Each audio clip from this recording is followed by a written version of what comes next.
During World War II, amidst the broader terrors of the Holocaust, another equally harrowing persecution unfolded under the Nazi regime.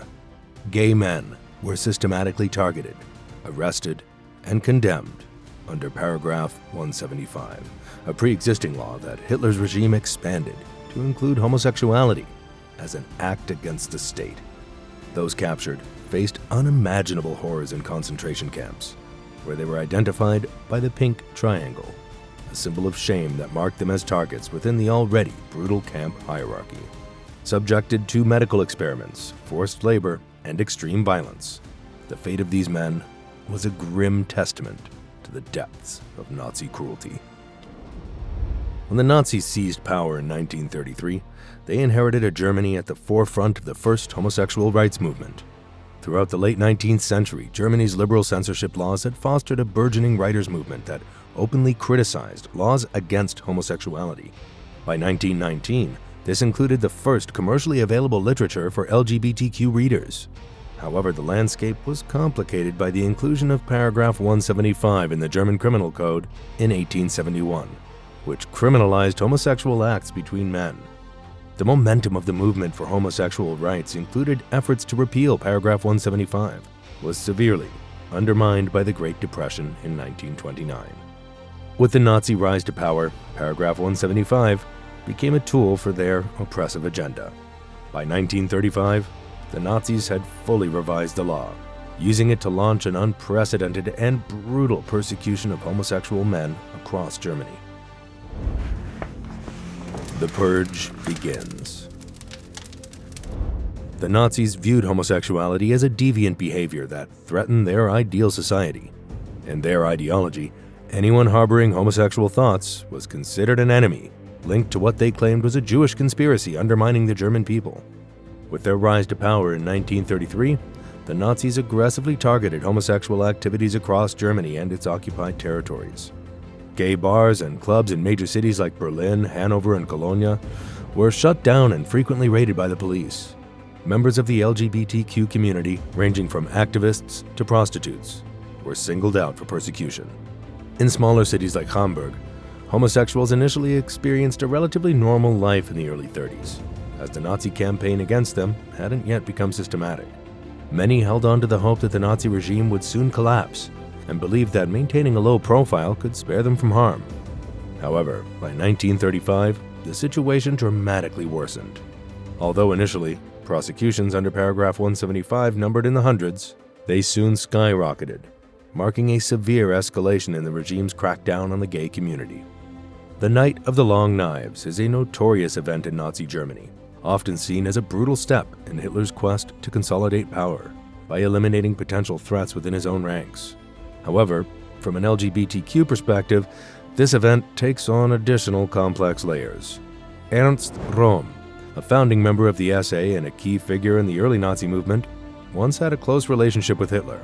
As the SA grew increasingly violent and its numbers swelled, threatening the traditional military's influence, Hitler saw Röhm and his command as a direct threat to his authority. On June 30, 1934, Röhm and other SA leaders were arrested and swiftly executed. The personal dimensions of this purge were particularly significant because Röhm was openly homosexual, proudly asserting his orientation in his writings.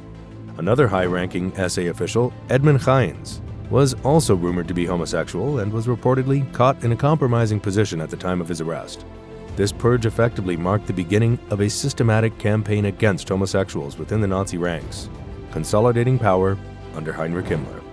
As head of the SS, the Gestapo, and the concentration camps, Himmler, known for his extreme homophobic views, intensified the Nazi persecution of the LGBTQ community from that point forward. From 1936 onward, Nazi policies aggressively targeted homosexuality, marking a severe escalation in persecution. The innocuously named Special Commission for Homosexuality was ominously rebranded as the Reich Central Office for the Combating of Homosexuality and Abortion. While rural areas experienced somewhat lesser enforcement, urban centers felt the full force of the regime's anti-homosexual directives. By 1937, Heinrich Himmler had mandated police departments across Germany to compile lists of homosexuals and suspected homosexuals, placing Germany's LGBTQ community under intense surveillance. Social gatherings were monitored, and individuals were required to register any change of address. The fervor with which these policies were pursued burdened the legal and police systems, which were not allocated additional resources or personnel to handle the increase in cases. This inefficiency led to a judicial backlog, with many accusations based on unverifiable private behavior.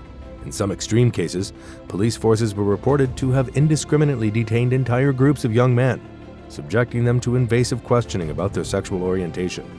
Such actions led to widespread prosecutions conducted in a legally dubious manner. Between 1937 and 1939, approximately 95,000 men were arrested for homosexuality, averaging about 600 arrests per week. Of these, around 30,000 were formally prosecuted under the notorious Paragraph 175, which had its penalties severely increased from months to years in prison under Nazi amendments. The rhetoric of combating a plague of homosexuality permeated the language of judges, prosecutors, and other officials. Post-1937, the Nazi regime increasingly relied on concentration camps as the primary means of punishment for homosexuals, marking a dark period of extreme human rights abuses under the guise of legal enforcement. The Pink Triangles. At the start of 1935, homosexuals constituted about 80% of those held in protective custody in concentration camps, initially under the guise of re-education. By 1939, any homosexual who had served a prison sentence was immediately transferred to a concentration camp. Between 5,000 and 6,000 gay men were incarcerated in these camps, where they were often placed on the lowest tier of the prisoner hierarchy, alongside Jewish prisoners. Homosexual Jews endured particularly severe mistreatment, facing nearly impossible odds for survival. In the brutal camp environment, survival often depended on forming social networks or gaining some position of authority. However, rampant homophobia made this virtually impossible for homosexual prisoners. In addition to enduring the grueling labor and horrific conditions shared with the Jewish prisoners, homosexuals were subject to specific abuses. SS guards frequently targeted them for beatings or murder for sport. Camps like Mauthausen and Flossenburg systematically worked homosexual prisoners to death. In 1942, Sachsenhausen saw the wholesale execution of its homosexual inmates. During the latter years of the regime, human experimentation increasingly targeted homosexual prisoners. Danish doctor Carl Vernet is notably infamous for his attempts to cure homosexuality by implanting testosterone pellets, which led to the death of many who were forcibly subjected to these trials. Additional experiments included treatments for typhus, infliction of phosphorus burns, and tests on the effects of Pervitin and opiates. Some gay men were even castrated under Gestapo supervision outside of the camps, with estimates suggesting up to 800 men suffered this fate. The Nazis used a pink triangle to mark gay prisoners, a stark symbol of persecution and dehumanization.